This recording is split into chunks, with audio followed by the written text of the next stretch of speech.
ఈ రోజుల్లో సిమ్ లేకుండా ఎవరు కూడా ఉండటం లేదు కదా. ఖచ్చితంగా మొబైల్ ఫోన్ ఉండాల్సిందే, అందులో సిమ్ ఉండాల్సిందే. ఈ సిమ్ కావచ్చు, ఫిజికల్ సిమ్ కావచ్చు. అయితే రీసెంట్గా డాట్ ఒక సంచలన విషయాన్ని వెల్లడించింది. అదే ఒక మనిషి 9 సిమ్ల కంటే ఎక్కువ యూజ్ చేస్తే ఖచ్చితంగా వాళ్ళకి 10వ సిమ్ ఇవ్వకూడదు, అండ్ 9 సిమ్లు కూడా ఎందుకు తీసుకున్నారో తెలుసుకోవాలి అని చెప్పేసి సర్క్యులర్ జారీ చేసింది. ఆపరేటర్స్ అందరికీ కూడా సిమ్ ఇచ్చే ముందు 1-2 సార్లు చెక్ చేసుకోండి, వాళ్ళని అడగండి అని చెప్తోంది.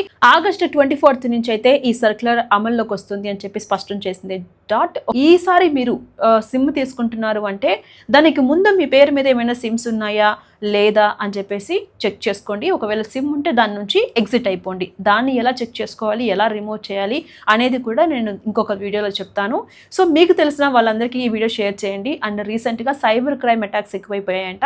మీకు తెలియకుండానే మీ సిమ్ని ఇంకొకరు యూజ్ చేసే అవకాశం ఉంటుంది. సో తప్పకుండా మీ పేరు మీద సిమ్స్ ఎన్ని ఉన్నాయి, వాటిని ఎలా రిమూవ్ చేసుకోవాలి, ఇవన్నీ కూడా చెక్ చేసుకొని అలర్ట్గా ఉండండి అని చెప్తోంది డాట్. సో ప్రతి ఒక్కరికి ఈ వీడియో షేర్ చేయండి అండ్ మీ పేరు మీద ఎన్ని సిమ్స్ ఉన్నాయో ఒకసారి చెక్ చేసుకోండి.